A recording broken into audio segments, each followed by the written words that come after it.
श्रीमद भगवद्गीता या महान ग्रंथाच्या दुसऱ्या अध्यायाचे वाचन मी करीत आहे। यामिमां पुष्पितां वाचं प्रवदन्त्य विपश्चिता वेदवादरता पार्थ नान्यदस्तिवादिना कामात्मना स्वर्गपरा जन्म कर्मफलप्रदां क्रियाविशेषण बहुलां भोग ऐश्वर्य गतिं प्रति 42 आणि 43 हा श्लोक आहे। हे प्रथानंदन, जे कामनांमध्ये तन्मय होत आहेत, स्वर्गालाच श्रेष्ठ मानणारे आहेत, वेदात सांगितलेल्या सकाम कर्मात प्रीती ठेवणारे आहेत, भोगांशिवाय इतर काही नाहीच असे म्हणणारे आहेत, ते अविवेकी मनुष्य अशा प्रकारची जी दिखाऊ शोभायुक्त वाणी बोलतात, जी जन्मरूपी कर्मफल देणारे आहे, तसेच भोग आणि ऐश्वर्याच्या प्राप्तीसाठी अनेक क्रियांचे वर्णन करणारी आहे, ते कामनेमध्ये इतके फसलेले असतात की त्यांना आपल्यामध्ये आणि कामनेमध्ये फरकच दिसत नाही।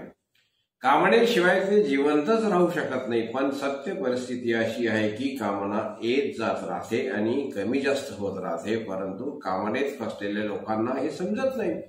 भोग आणि ऐश्वर्य याच्या प्राप्तीचे वर्णन करणारी वचने केवळ फुलपानेच आहेत, फळ नव्हे। तृप्ती फळानेच होते, फुलपानाच्या शोभेने नव्हे। जे फळ स्वर्गादी इत्यादींचा भोग आहे ते केवळ पाहण्यातच सुंदर असते, त्यात स्थायीपणा नाही।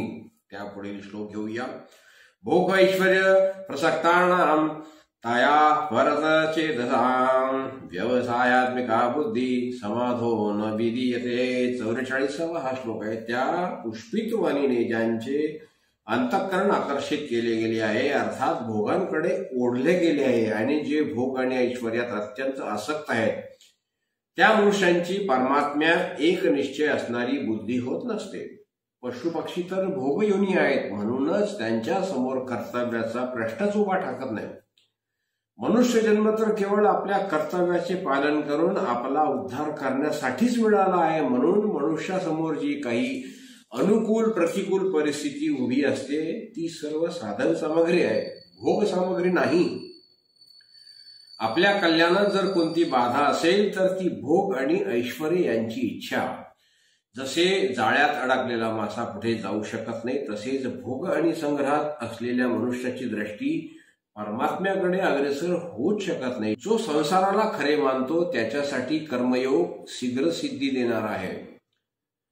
कर्मयोगी आपल्या कर्तव्य कर्माद्वारा संसाराची सेवा करतो, अर्थात प्रत्येक कर्म निष्काम भावाने केवळ दुसऱ्यांच्या हितासाठीच करतो। तो दुसऱ्यांच्या सुखाने प्रसन्न आणि दुसऱ्यांच्या दुःखाने दुःखी होतो। दुसऱ्यांना सुखी पाहून प्रसन्न झाल्याने त्याला भोगाची इच्छा राहत नाही, आणि दुसऱ्यांना दुःखी पाहून करुणित झाल्याने त्याला संग्रहाची इच्छा राहत नाही।